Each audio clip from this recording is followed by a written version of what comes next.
Сайн байцгаана уу эрхэм хүндэт сонсогчдоо. Өөр хангай аймгийн Баянгол сумын улсын тэргүүний цэцэрлэгээс бэлтгэн явуулж буй подкастт тоглож би Дэлгэрмаа болон баг бүлгийн баштай Лавзаар миний бие оролцож байна.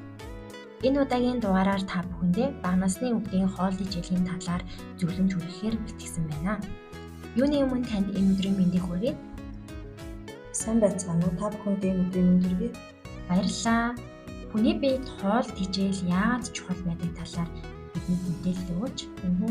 Эрүүл мэнд урт удаан наслахын үндс нь хоол хичээл юм. Тэр зам 2-5 насны хүүхдийг бие бэлдэр сэтгүү, өсөлт хөгжил дэмжихийн тулд илчлэгээр цогцолтгүй хангах шаардлагатай байдаг. Хүүхдийн байнгын идэвхтэй хөдөлгөөнтэй байдаг тул хэр хөдлөн тэр чинээгээр илчлэгийг зарцуулж байдаг. Тэр зарцуулсан илчлэгийг хоол хичээлээр нөхдөг. Хоол хичээл сайтай хүүхэд оюун ухаан өөртөө итгэлтэй, эрч хүчтэй бэрхшээлийг даван туулах чадвартай байдаг. Тэгэхээр бага насны хүүхдэд ямар төрлийн хүнсний бүтээгдэхүүн тохиромжгүй байдаг вэ? Энэ талаар зөвлөе. Давас сахар ихтэй хүнс нь бага насны хүүхдэд тохиромжгүй байдаг. Давас ихтвэл бөөрөнд начаал өгдөг. Харин чихэр ихтэй хоол бол шүдэн цоорох, таргалалт гэх мэт үүснэ. Чихэр шоколад дамтанд мэдрэмж гажуудвал ногоо идэх туршилтны буурдаг. Ерөнхийдөө 2-5 насны хүүхд нэмэлт сахар зохисгүй.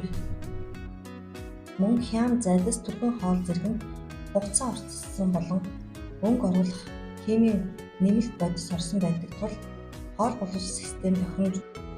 Мөн дээрээс нь шарсан хуурсан дослог ихтэй хоолыг хүүхдийн ходоод шингээх чадвар муу байдаг тул дэлэг болон нойр булчирхаад ачаал өгдөг. Баярлалаа. Хүүхдэд ногоо идүүлэх нь ямар ач холбогдолтой байдаг вэ? Энэ талаар тайлбарлавал. Тиймээ чухал яагаад гэвэл ногоо хүүхдийн биед өсөлт, дархлаа, оюун ухааны хөгжил, хоол боловсрол хэрэгтэн гээд олон зүйл нөлөөлдөг. Ногоон дагуулга С амин дэмүүд нь хүүхдийн биеийг халдвараас хамгаалж өвчлөө сэргийлнэ. Бас төмөр, кальц, магний зэрэг эцэс бодисууд нь яс, тарих, булчингийн хөгжилд чухал. Хүүхэд багаасаа янз бүрийн өнгөтэй, амттай, ногоо идэх зуршилтай бол насан туршидаж эрүүл зөв хооллолтой байдаг.